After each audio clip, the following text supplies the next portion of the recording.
Vamos a presentar a las compañeras, ¿verdad? Les damos la más cordial bienvenida a todos al quinto Congreso de Egresados titulado La enseñanza de las ciencias naturales desde STEAM.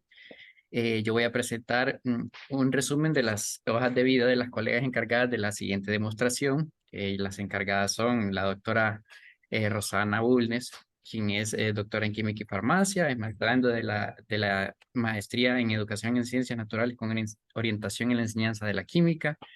Tiene 6 años de experiencia como analista ambiental del Centro de Estudios y Control de Contaminantes CESCO-CERNA, en la jefatura del Departamento de Plaguicidas y Metales Pesados.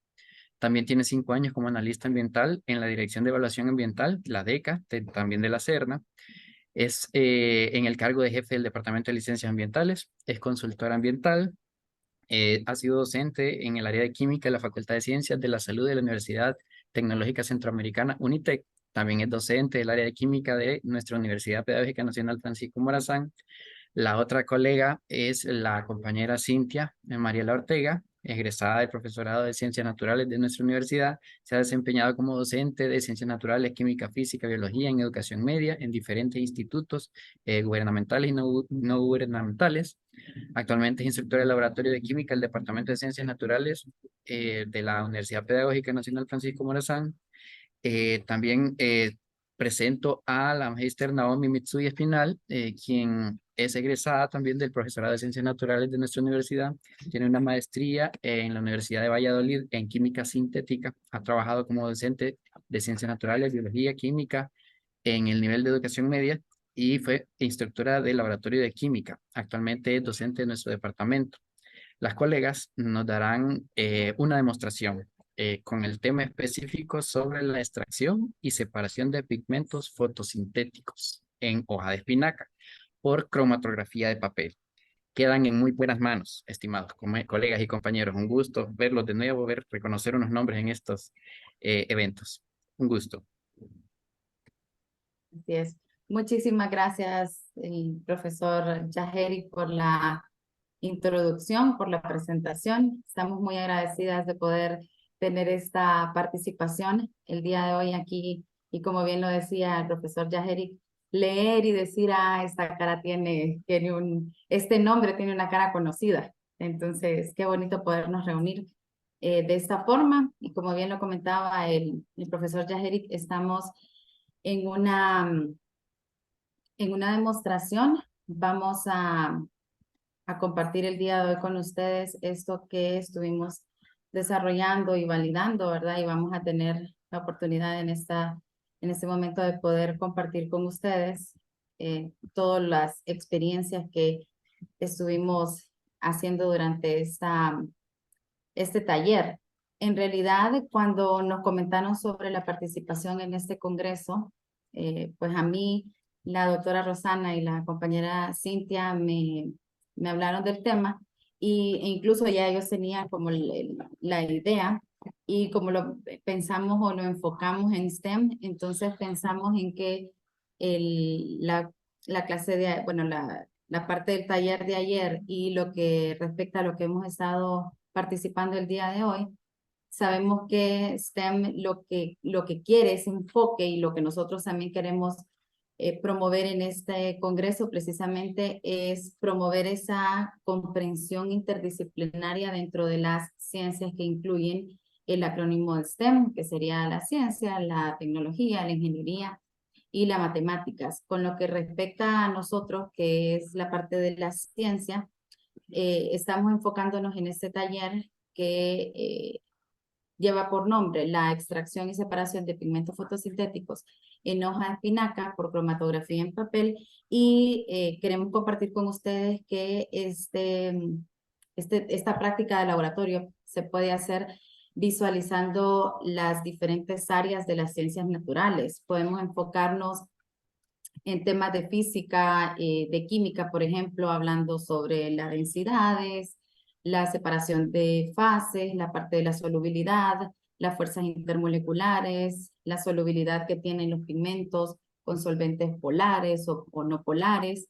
En el caso de la física, hablando, por ejemplo, de las leyes termodinámicas, de las leyes de la termodinámica, la parte de la óptica, de la espectroscopía, hablar sobre cómo reflejan la luz, cuáles son las longitudes de ondas, ¿verdad? Que se pueden absorber de la luz para determinar esos pigmentos que pueden llegar a ser importantes en el momento de cuando vayamos a obtener el resultado final y ver cómo se han movido todos los pigmentos fotosintéticos dentro de una hoja de espinaca, que es en este caso el que nosotros estamos comentándoles a ustedes, que también comentarles que se puede utilizar otro tipo de hojas. En cuanto a las leyes de la termodinámica, hablar sobre, por ejemplo, los procesos de la separación de la clorofila, el tema de la ley de la conservación de la energía, cómo puede afectar la temperatura, las velocidades de la extracción de la clorofila y pues el tema de la ciencia y el tema de cómo podemos nosotros como docentes de ciencias naturales poder tener esa conexión entre todas las ramas de la ciencia o todas las áreas de conocimiento es algo bastante enriquecedor, ¿verdad? A nivel de biología, pues hablar sobre la fotosíntesis, los pigmentos, el porqué del color de las hojas, ¿verdad? Que es debido a los organelos de los cloroplastos que dan la clorofila.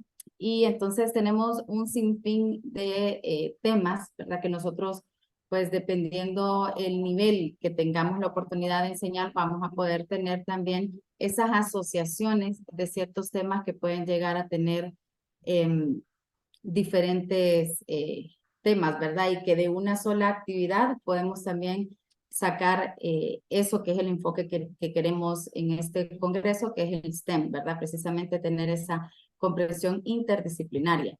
Entonces es así como iniciamos con nuestra presentación ya hablando un poco luego sobre los objetivos, la introducción, hablar sobre las características de los pigmentos, saber cuáles son esas técnicas de cromatografía, tener, por ejemplo, los procedimientos experimentales, comentarles cuáles han sido los resultados, ¿verdad? En el momento que nosotros hicimos las validaciones y las conclusiones finales.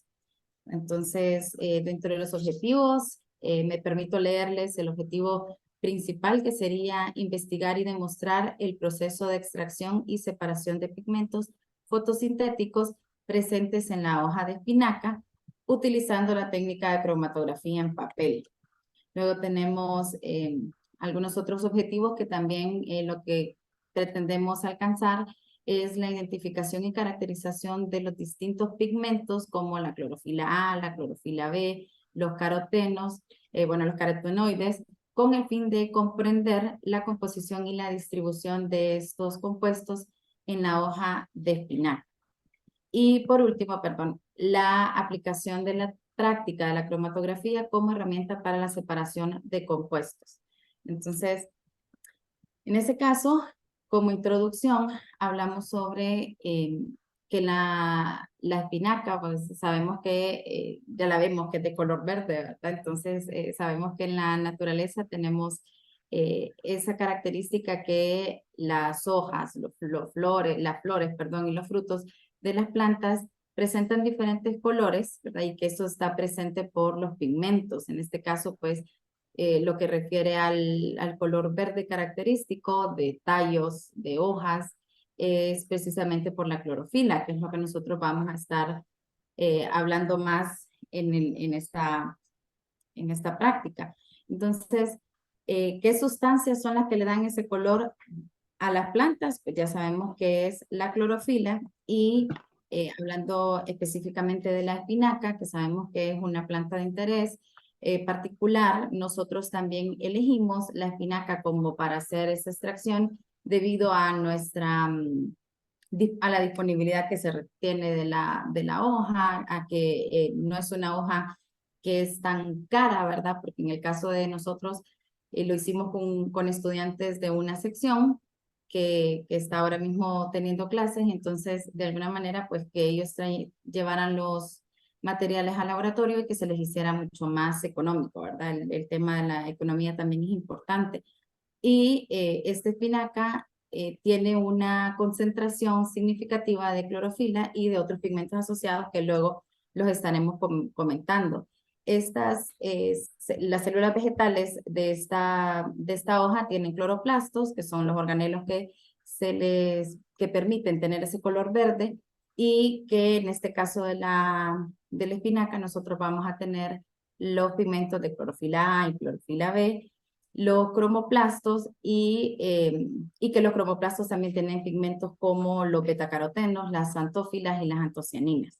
Entonces, en este contexto, perdón, nosotros tenemos esta técnica de separación que emerge como una herramienta muy poderosa para la extracción y que permite la separación de estos pigmentos fotosintéticos en la hoja de espinaca. Entonces, esta técnica se basa en la capacidad que tienen los pigmentos para irse moviendo a través de esta es la fase móvil, en este caso de la cromatografía, y se va moviendo a través de una matriz de papel, que este papel tiene la virtud de ser poroso y con ayuda de un solvente, que es la fase móvil. Esto permite que haya una separación de los distintos componentes según las afinidades de la solubilidad. Algo importante que tenemos que tener en cuenta es el tema de la polaridad y el tema de la solubilidad. Entonces, cuando estemos haciendo el proceso de la técnica, tenemos que saber, por ejemplo, elegir qué eluyente o qué fase móvil tenemos que utilizar, ¿verdad? En este caso, va a ser importante para la visualización de todos los pigmentos, cómo se vayan moviendo a través de la cromatografía en papel. Comentarles que la cromatografía se puede desarrollar con diferentes materiales, ¿verdad? En este caso, tenemos la cromatografía en papel, pero también se pueden hacer cromatografías en columna que requieren de otro tipo de procedimiento, pero básicamente el resultado es el mismo y se utiliza más que todo como para la purificación de algún pigmento, en este caso que nosotros quisiéramos extraer mejor, ¿verdad? Entonces, la cromatografía en papel, lo que requiere, como la palabra lo dice, solamente pues ese pedazo de papel que va a tener unas dimensiones, que tenemos que tener luego una regla para estar midiendo cuánto es lo que se ha movido, los pigmentos en este caso, entonces lo podemos analizar desde este punto de vista. Pensar que la clorofila como tal, perdón, la hoja de espinaca como tal tiene pigmentos de clorofila A y B.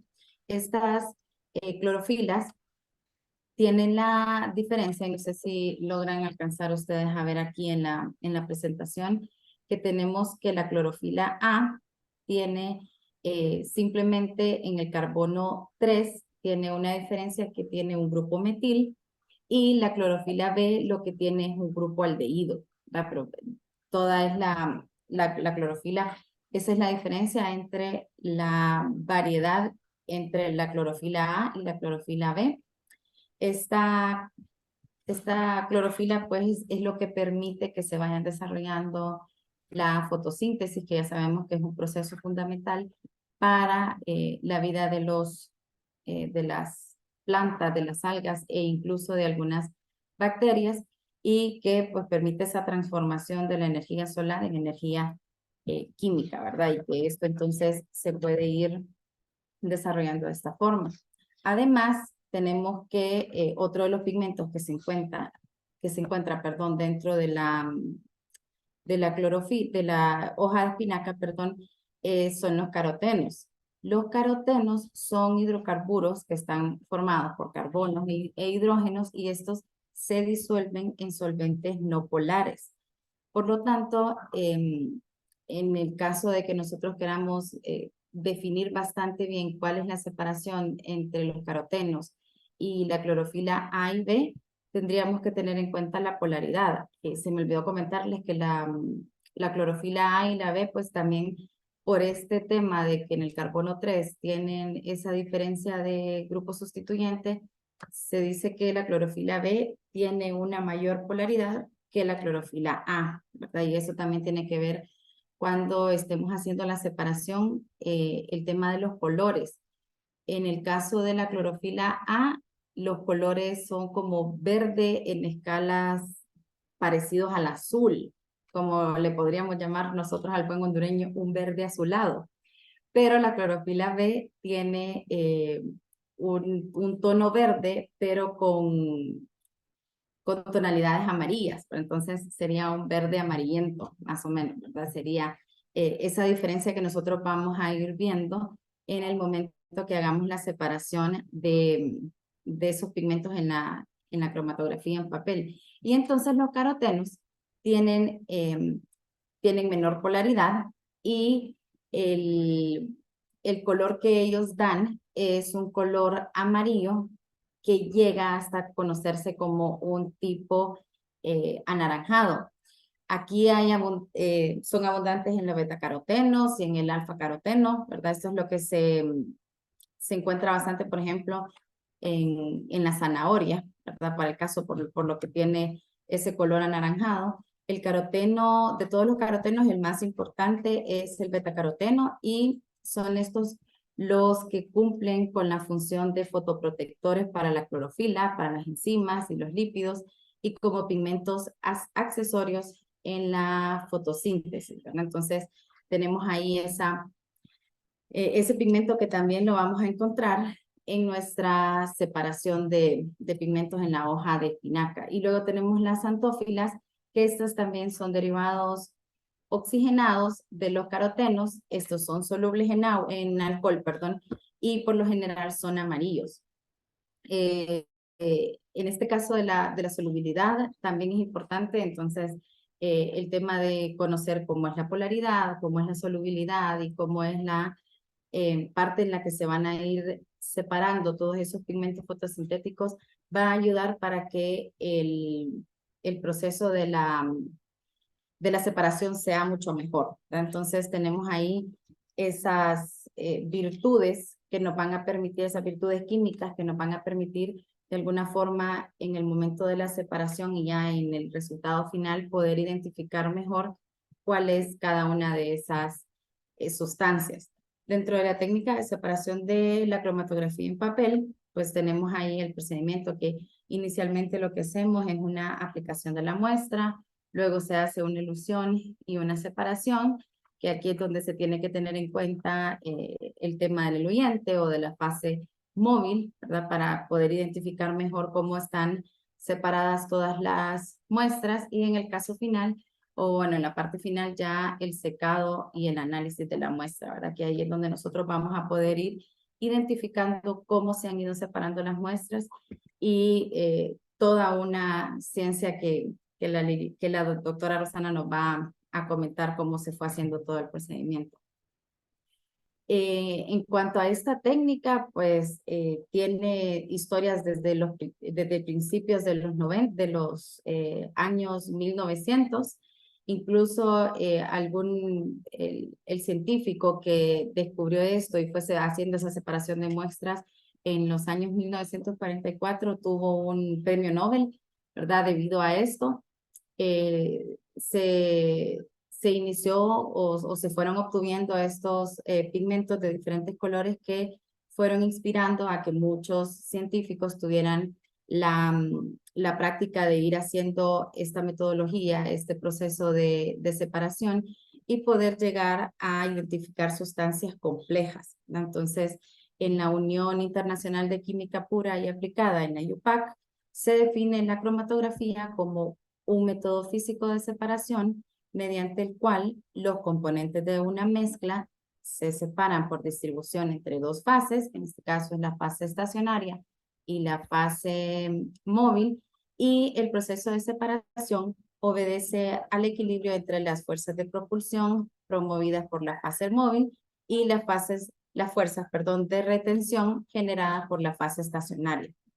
Así que cada una de esas sustancias tiene una migración diferencial, tiene un espacio en donde las muestras se van a ir moviendo, ¿verdad? Y todo va a depender también de la solubilidad y de la polaridad que nosotros tengamos en la fase móvil y según cada características físicas y las fuerzas intermoleculares que establezcan las dos fases.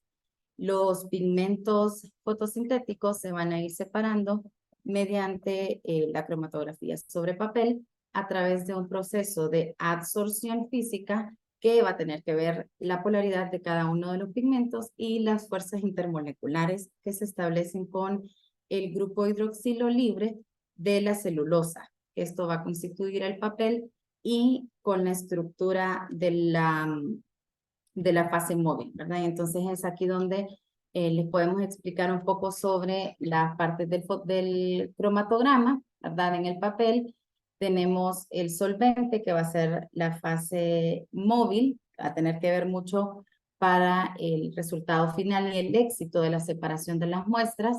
Luego tenemos el papel cromatográfico, que muchas bibliografías nos comentan que el papel cromatográfico debe ser con ciertas características dependiendo de lo que nosotros queremos separar. En el caso de nosotros utilizamos un papel cromatográfico de la marca Whitman número 3. Entonces es un papel bastante poroso que va a permitir que en el caso de los dos tipos de clorofila, las clorofilas se vayan separando de una manera mejor. Entonces este es la segunda parte del cromatograma. Luego tenemos la muestra, que la muestra se pone a una distancia determinada y bueno, luego les vamos a comentar un poco más sobre cómo tenemos que ir trabajando la muestra, pero que sepan que es justo aquí donde se van colocando las muestras. Los puntos de aplicación, ¿verdad? Que los puntos de aplicación también deben tener una distancia entre ellas porque algunas moléculas algunos pigmentos puede que no se muevan justo en línea recta, sino que tiendan a tener un poco más de movilidad dentro del papel, y si las ponemos las muestras muy juntas, puede haber un traslape entre ellas, ¿verdad? Entonces se recomienda que los puntos de aplicación en las muestras sean con una distancia considerada entre uno y otro. El frente de ilusión, ¿verdad? Que tiene que ver el espacio en donde la fase móvil se esté moviendo dentro del papel para ir separando todos esos pigmentos como nosotros lo estamos viendo, ¿verdad? O separar cualquier mezcla, ¿verdad? Que no necesariamente deben de ser pigmentos, puede ser cualquier mezcla. Y entonces ese frente de ilusión nos va a permitir a nosotros saber hasta qué momento tenemos esas mezclas separadas. Y por último, tenemos la línea de inicio, que esto es muy importante. En el momento de que nosotros queramos hacer esas separaciones, necesitamos fijar en una distancia también determinada cuál es nuestro punto de inicio, para luego hacer los puntos de aplicación y determinar otros factores que se los vamos a comentar posteriormente, ¿verdad? Y es con eso entonces como termino yo con mi participación sobre el procedimiento, perdón, con toda la parte de la cromatografía en papel. Ahora me permito pasarle micrófonos a la doctora Rosana Bulnes. Ella nos va a hablar sobre el procedimiento experimental. Ella tuvo la oportunidad de validar todo este taller con sus propios estudiantes de la clase de Química General. Entonces, la voy a dejar a ella que nos explique y que nos cuente cómo fue toda su experiencia con ellos validando esta técnica. Gracias.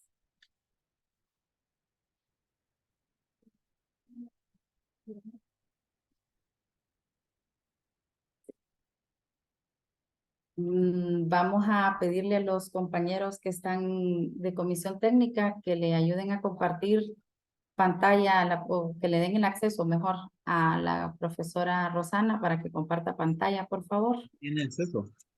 ¿Ya tiene acceso? Ok, perfecto. Gracias.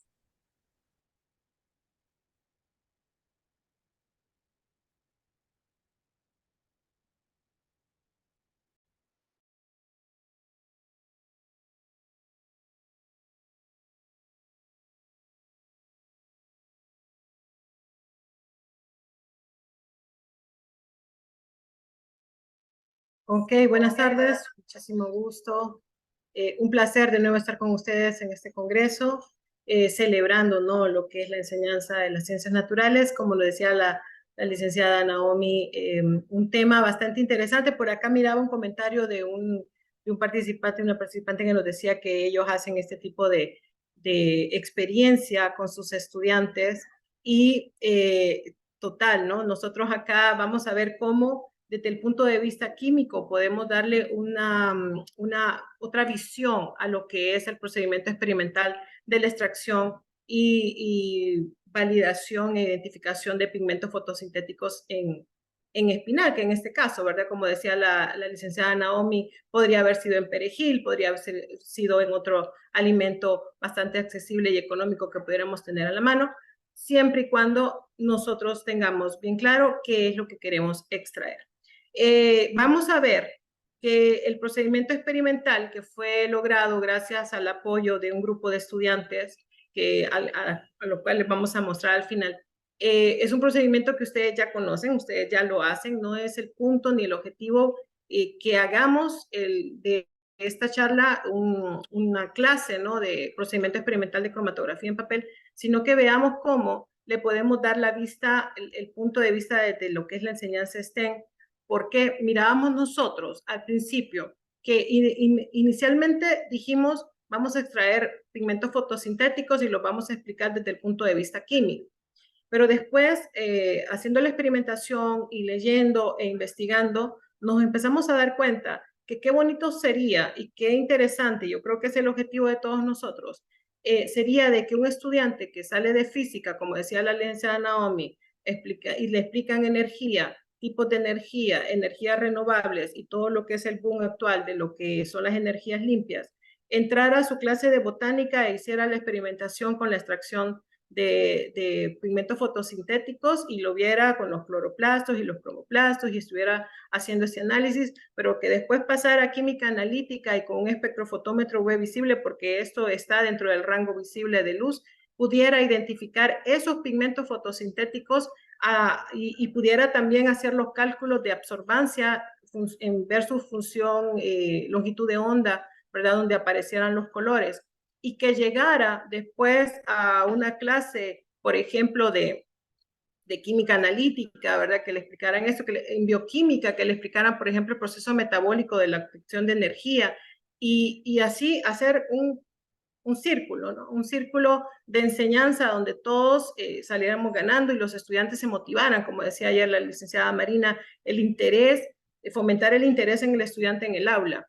Y por último, mis estudiantes de Química General 1, que fueron los que reprodujeron esto, hicieron el procedimiento y validaron la técnica, encontraran cómo con todo esto de la extracción de pigmentos fotosintéticos también podemos explicar métodos de separación de sustancias, mezclas y compuestos por medio de cromatografía en papel, cromatografía en gas, cromatografía líquida y explicarles los métodos de separación físicos y químicos de la materia. Eso es lo que nosotros queremos traer el día de hoy y que al final es el objetivo de nuestra charla y procedimiento de extracción.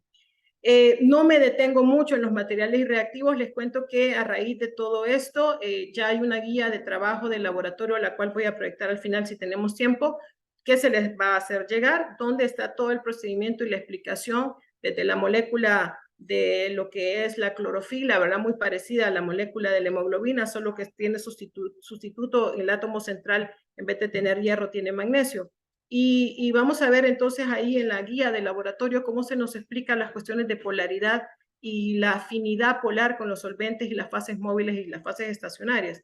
Algo interesantísimo, esta práctica se toma y se hace, se desarrolla a nivel de escuela, a nivel de bachillerato, y siempre se dice, es que los reactivos o los analitos se eluyen o se separan en función de la solubilidad.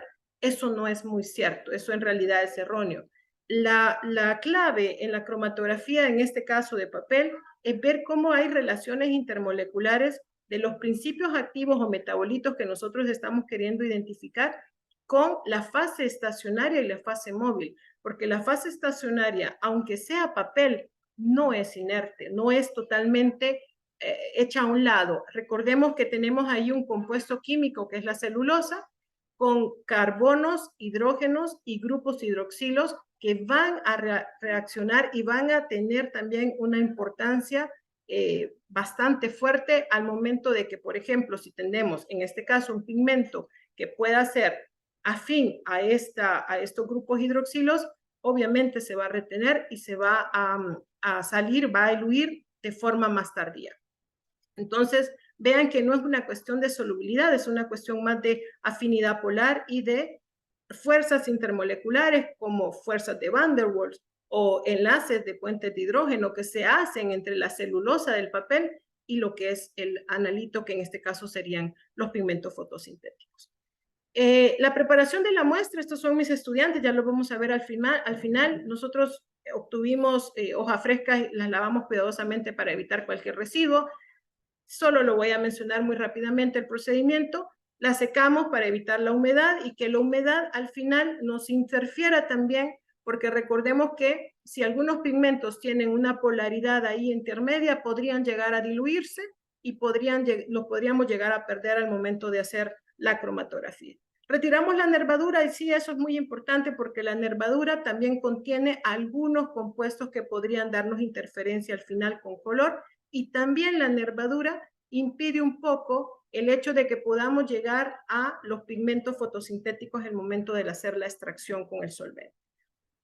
Cortamos la espinaca, la hoja de espinaca ya una vez procesada, extraída la nervadura, y la picamos finamente porque recordemos que a mayor área de contacto tenemos mayores posibilidades de extracción porque va a tener mayor exposición a lo que son los solventes, y transferimos esto a un mortero y pistilo para poder empezar a hacer el proceso abrasivo de el extracto, ¿no? De la trituración de la hoja. El etanol en este caso no solamente nos sirve para hacer un poco más fluida la muestra, sino que también nos va a ayudar a disolver de manera primordial o primaria y extraer esos pigmentos que andamos buscando en las células de la planta. Una cosa importante, esta práctica, si ustedes se fijan y lo han visto cuando lo hacen, es una práctica bastante adaptable, que nosotros sin necesidad de tener un mortero y un pistilo la podemos reproducir en aula, en laboratorio o hasta a nivel casero. Los materiales son súper accesibles y podríamos perfectamente replicarla. La mezcla del mortero durante unos minutos la vamos a tener haciendo la extracción para empezar a liberar los pigmentos fotosintéticos. Aquí hay algo muy interesante. Dice pesar 4 gramos de arena en el procedimiento que nosotros mirábamos y posiblemente ustedes lo hacen. La arena es abrasiva y la arena va a ayudar un poco a disolver, a extraer y a facilitar la extracción de estos pigmentos fotosintéticos. Pero también decía pesar 2 gramos de sulfato de magnesio, y es ahí donde nosotros empezamos a tener que darle explicaciones al estudiante de por qué. No solamente porque ahí dice en el laboratorio, en la práctica, el sulfato de magnesio lo vamos a incluir. Hay que explicar por qué, porque eso es lo que nos va a ayudar a incentivar y a motivar al estudiante a la investigación, al análisis y a la criticidad. El sulfato de magnesio, si ustedes recuerdan, la estructura de la clorofila principalmente, es una estructura que tiene magnesio como átomo central, tiene una cadena hidrocarbonada de fitol, que es totalmente hidrofóbica y que no permite posiblemente la solubilidad en solventes polares, pero el sulfato de magnesio lo que va a ayudar es a evitar que el pH del medio se haga ácido y que el medio básico favorezca la extracción de los pigmentos fotosintéticos, evitando la formación de estos compuestos que se llaman feofitinas A y B, que son de color pardo verdoso o pardo oliva y que pueden llegar a tener interferencia al momento de nosotros estar revisando el cromatograma final con los colores de los pigmentos que en realidad estábamos buscando. Entonces el sulfato de magnesio protege la estructura de la clorofila y evita que esta, que es bastante reactiva, pueda llegar a degradarse en sustancias posteriores como las feofitinas y darnos falsos positivos o pigmentos extraídos que no sean de interés para lo que queremos nosotros hacer en el laboratorio. Trituramos nuevamente con pistilo para obtener el extracto color verde y vemos que el extracto después nosotros lo tenemos que tener en un medio oscuro. La base de esto lo tenemos que tener en un lugar, oscuro, tapado, evitando la degradación de los pigmentos. Uno pensaría por procesos oxidativos, que no esté expuesto al aire, al oxígeno del aire, pero también porque se nos recomienda que la extracción, además de ser rápida, para evitar que la clorofila A y la clorofila B empiezan a reaccionar y al absorber luz puedan llegar a producir fotosíntesis y se degraden y no las obtengamos y separemos, debe de estar en un lugar fresco, con luz tenue y evitar también digregar la muestra en el solvente. No podemos pensar en tener el sistema de extracción, el extracto, por 5 horas, como se hacía antes. Vean que esto era algo muy común, porque ahí podemos perder por disolución, que el extracto y el pigmento empiecen a reaccionar, podemos perder todo lo que son las clorofilas, los carotenoides o las antófilas. Entonces, algo que es importante es que los carotenoides son un poco más estables en función de temperaturas y cambios de pH que las clorofilas. Las clorofilas son altamente activas, son lábiles, son inestables a temperatura, son inestables a la luz. Entonces, si andamos buscando separar clorofila A y clorofila B de un extracto, de una planta, pues obviamente no lo vamos a tener 5 horas a la luz expuesto, ¿verdad? Y al oxígeno para que haya evitar la degradación de los pigmentos. Aquí estamos viendo cómo el joven hace la filtración del extracto, un papel filtro o papel cromatográfico. En realidad nosotros utilizamos un papel filtro Whatman número 3 y la filtración sencilla, ¿no? Por simple gravedad de la mezcla de etanol y hojas, evitando así que hayan restos sólidos, ¿verdad? Para tener solamente el extracto de color verde que nosotros ocupamos para hacer la cromatografía. Aquí hace algo muy importante y es que nosotros preparamos el papel, ¿verdad? Que ya dijimos de qué marca es. Los papeles vienen en función también del tamaño de poro, eso es muy importante. Aproximadamente a nosotros no funcionaron estas medidas. Les cuento que la licenciada Cintia Ortega, que está acá en la fotografía, nos ayudó muchísimo en la validación del método y en la reproducibilidad del método en varias ocasiones para que tuviéramos como diferentes opciones, diferentes solventes, diferentes tamaños, diferentes tipos de papel, hasta obtener en la guía uno que fuera validado, que fuera reproducible, que fuera sistemático. Nosotros colocamos más o menos a 1.5 centímetros del borde inferior del papel una muestra, un punto, trazado con lápiz de carbón. ¿Por qué? Porque recordemos que el lápiz grafito no se va a disolver en la fase móvil, que es el solvente que va a eluir o arrastrar los pigmentos cromatográficos. También a los extremos medimos más o menos 1.5 centímetros para que los puntos donde nosotros vayamos a colocar las muestras tampoco se superpongan. El diámetro de la gota cuando se coloca, más o menos, si ustedes se fijan, anda como en medio centímetro. Cuando tenemos superposición de gota, obviamente al final lo que tenemos es una mezcla súper rara, ¿no? De un montón de colores que al final no sabemos qué son. Entonces esto también es sumamente importante de seguir como lo especifica la literatura.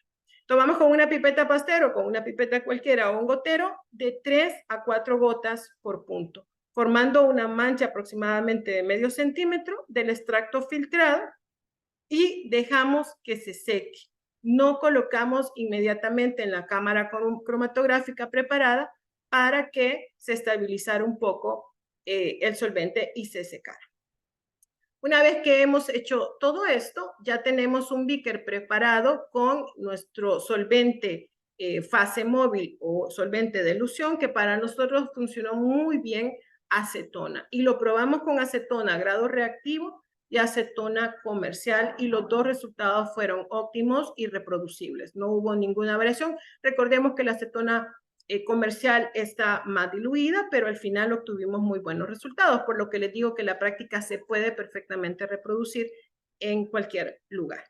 Se sembraron los extractos, se colocó la cinta adhesiva de forma que no estuviera en contacto con el solvente, ¿verdad? Ni tampoco la línea de donde se siembran los puntos de la muestra, ni el papel, ¿no? El papel debe de quedar levemente suspendido sobre la cámara cromatográfica, que si ustedes se fijan, simplemente era un beaker con una altura adecuada, una varilla de vidrio donde se colocó el papel con tape o masking tape y se tapó, posteriormente lo vamos a ver, con papel aluminio para evitar obviamente también el hecho de que perdamos el solvente. La acetona se podría perfectamente volatilizar.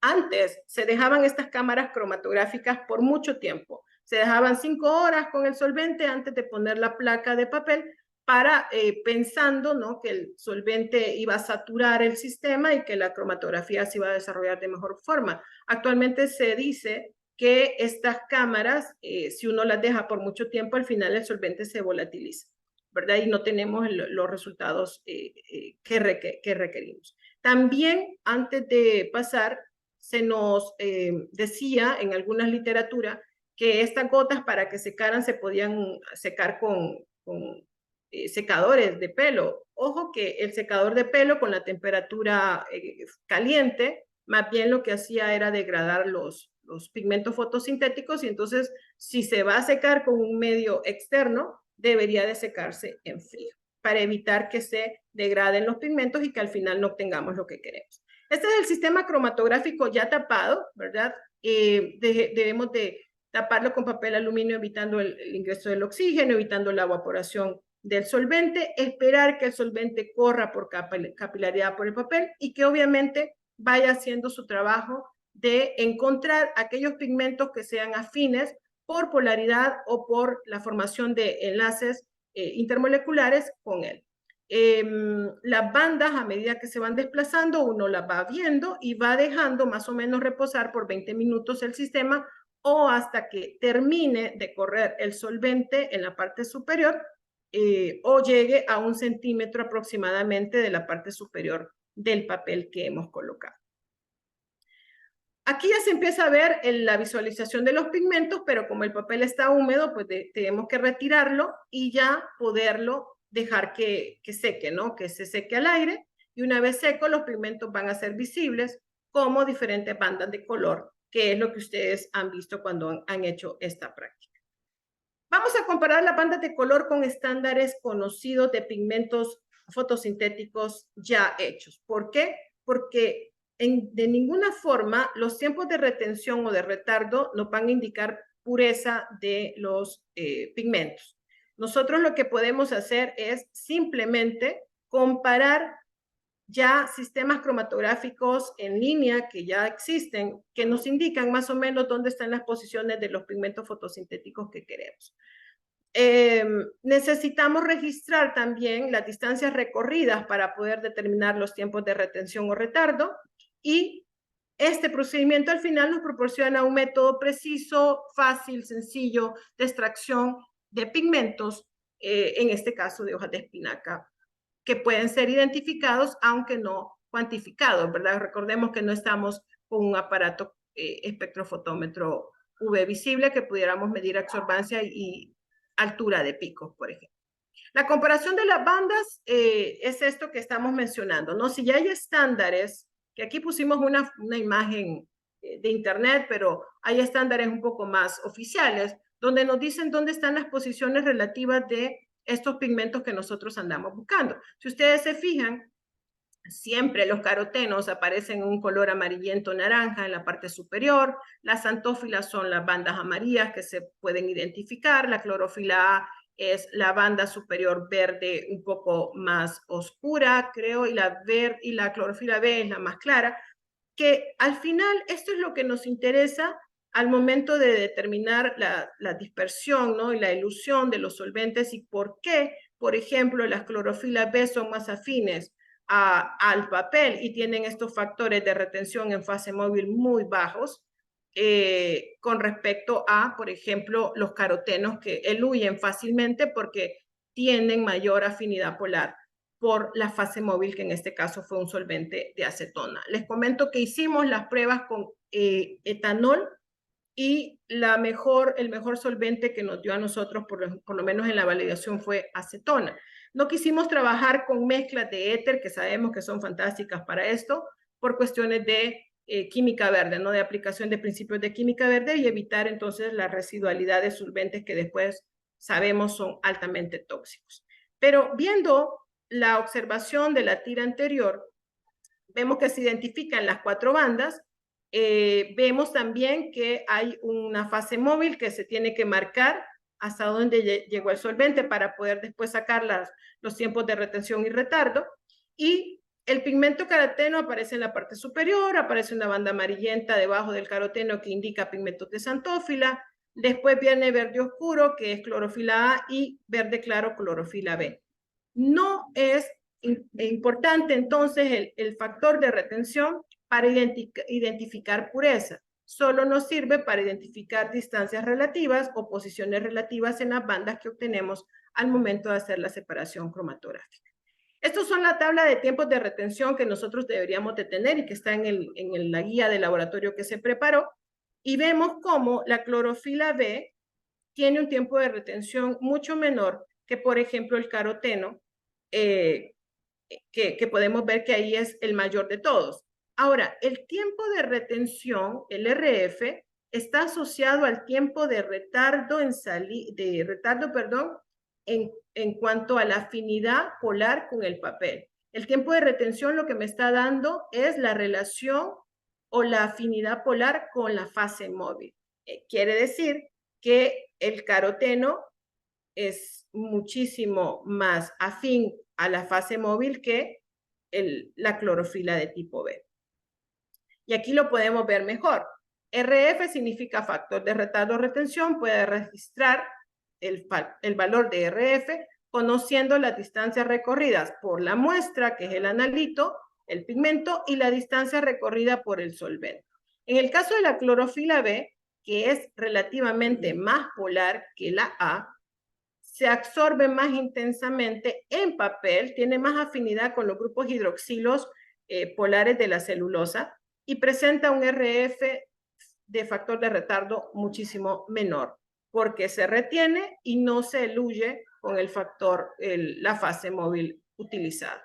En cambio, los carotenos, que son hidrocarburos y sabemos que son de característica no polar, las cadenas hidrocarbonadas, no son tan fuertes, sus fuerzas intermoleculares, sus enlaces intermoleculares con el papel, no interactúan de forma estable con el papel y entonces se disuelven en la fase móvil y presentan un RF mayor. Aquí está cómo se calcula el RF, que es la distancia recorrida por cada pigmento sobre la distancia recorrida por el eluyente o el solvente, que en este caso sería la línea más alejada del punto donde se ha colocado la gota de la muestra. Concluyendo, pues los resultados demuestran que la cromatografía en papel es una técnica eficaz para separar analitos y pigmentos fotosintéticos, eso ya lo sabíamos. La migración de los pigmentos va a ser a través del papel, va a ser por afinidad polar y fuerzas intermoleculares y nos permitió ver una clara visualización de los diferentes componentes de esa hoja de espinaca.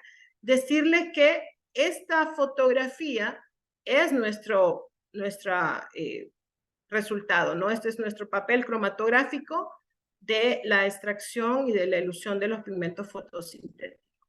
También se identificaron varios pigmentos fotosintéticos, los pudimos identificar, clorofila A, B, el xantófilo, el caroteno fue el que menos se visualiza, y la presencia y separación de estos pigmentos confirman la diversidad de compuestos fotosintéticos en las células vegetales, que ya sabemos son sumamente importantes para las plantas por la formación de su propio alimento y la energía. La eficiencia de la extracción de los pigmentos fotosintéticos se fue influenciada por el solvente utilizado totalmente, porque hicimos varias pruebas en diferentes proporciones y al final se observó que la acetona nos proporcionó una extracción más completa en comparación con otros solventes orgánicos como hexanos y etanol. Lo que sugiere, que en futuras investigaciones, pues por ahí podría ser una mezcla de interés. Es importante también pensar que los solventes pueden ser mezclas de mayor proporción polar-no polar para tener también como una diversidad y tener varias opciones para que los pigmentos fotosintéticos que tienen esa dualidad pudieran disociarse mejor a lo largo del cromatograma. Se pudo apreciar la interacción entre los diferentes pigmentos durante la migración y esta interacción se evidencia por las diferentes distancias recorridas por los pigmentos, sugieren que existen relaciones de afinidad y polaridad entre ellos y los resultados obtenidos en este experimento pueden tener aplicaciones en diversos campos, como decíamos, botánica, química, todas las diferentes ramas, la física también, específicamente también importante verlo en analítica, en química orgánica, y en la clase que nosotros lo desarrollamos, que es Química General 1, con los métodos de separación físicos de muestras. Agradecimientos a todo el equipo de Química General 1 de la Universidad Pedagógica Nacional, Departamento de Ciencias Naturales, del tercer PAC 2023, a la licenciada Cintia Ortega, que fue encargada de laboratorios con la que estuvimos haciendo todo el desarrollo de esta investigación. Solo antes de terminar, quisiera compartir rápidamente, porque entiendo que ya estamos sobre tiempo. Permítanme, quiero ver si puedo visualizar. Lo que les decía del insumo, que queda como respaldo de esta investigación. Este insumo se le va a compartir, obviamente en material editable, ¿verdad? Porque si alguien quisiera hacer algún cambio, adaptación, pero tenemos ya hecha la guía para el desarrollo de la práctica y con algunas, así como tips, decimos nosotros, ¿no? De lo que hemos encontrado en función de lo interesante que es la disponibilidad de estos pigmentos, no desde el punto de vista solamente de la botánica, sino también desde el punto de vista de la química, con todas esas fórmulas y estructuras que nos indican por qué algunos pigmentos podrían ser solubles y por qué otros no, en ciertas fases móviles y fases estacionarias elegibles. Muchísimas gracias. Gracias a ustedes, estimadas compañeras. Hemos colectado del chat algunas preguntas y comentarios hechos por los participantes. Ciertas de ellas fueron aclaradas ya durante su presentación, pero las que no lo fueron se las voy a compartir para que puedan dar respuesta a las mismas. ¿Cómo hacer para que los estudiantes de media no confundan la parte física de la parte química de la cromatografía? Perdón, ¿cómo? ¿Cómo hacer para que nuestros estudiantes de media no confundan la parte física de la química de la cromatografía? Bueno, por los conceptos primero que nada. Permítanme. Primero que nada, creo que por los conceptos está bien definido en cada una de las áreas de la ciencia. Si estamos enfocándonos en la física, entonces serían los conceptos como de la energía, la espectrometría, la parte de la reflexión de la luz, por ejemplo. Y en el caso de la química, entonces hablaríamos como los temas de las técnicas de separación, las fuerzas intermoleculares, la parte que nos comentaba la doctora Rosana de la solubilidad, la polaridad. Entonces, creería yo que tiene que ver como con el tema teórico primero, para que después en la práctica ellos puedan entender e identificar de qué rama estamos hablando, y también lo mismo con la biología, ¿verdad? Porque la parte de esta demostración, pues que queríamos era que sintiéramos como que podemos hacer una actividad con todas las áreas de biología, física y química. Entonces, en el área de biología, también comentar el rompimiento de la membrana celular, cómo se pueden llegar a hacer todos estos pigmentos, la función que tiene para la fotosíntesis y todo ese detalle. Entonces, creería que por ahí fuera la respuesta. Excelente. Otra consulta que hacen los colegas, compañeros, dicen... ¿Puedo comentar algo? Sí, sí, claro, claro. Yo no estaría tan preocupada de que, no tal vez mezclar, ¿no? Pero creo que sería tan bonito que en una sola aula tuviéramos una mesa de física, una mesa de química, una mesa de biología y nos pudiéramos hablar del mismo tema. A mí me interesaría mucho, me gustaría mucho entrar a un aula así. Por ejemplo, también nosotros vemos a veces ángulos y vemos en física ángulos y después los podemos ver en el mismo cuerpo, ¿no? El ángulo que hace alguien con su músculo en un movimiento. A mí me interesaría muchísimo ver a un estudiante desarrollándose y entendiendo cómo la ciencia no es solamente, no es dividida, no está dividida, ¿verdad? Es algo en común y es algo que al final ayuda muchísimo a complementar el aprendizaje y más que todo en este tema de STEM, aprender desde la química, la física y la biología un solo contenido es fantástico. No se puede con todos los contenidos, es entendible, pero, y bueno, ni siquiera solamente nuestra ciencia, ¿verdad? También la matemática, que vemos que nosotros como químicos, porque nosotros somos químicos, usamos matemática y vemos las deficiencias a veces de los muchachos con la matemática y nos afecta en cuestiones de cinética, en cuestiones de equilibrio químico, etcétera. Entonces, siento que más bien la mezcla podría ser enriquecedora. Obviamente hay que hacer unas limitaciones, como decía la licenciada doctora Naomi Sandoval, pero sería muy bonito tener un aula interacción de varias ciencias. Excelente, totalmente de acuerdo con usted, doctora. Otra duda, creo que la última, porque los demás son comentarios de excelente presentación, que se les agradece lo que han compartido. Esta dice, ¿dónde puedo obtener el papel cromatográfico? Y si necesariamente tiene que ser un papel especial. Ok, me tomo la palabra. Es que aquí tengo a la Naomi a la par. Tenemos que Está estar bien. cerrando el micrófono para que no salga. Sí, por el retorno, está bien. Miren, les voy a contar algo. La verdad, nosotros hicimos pruebas con todo tipo de papel que ustedes se puedan imaginar. Nosotros hablamos de la parte, claro,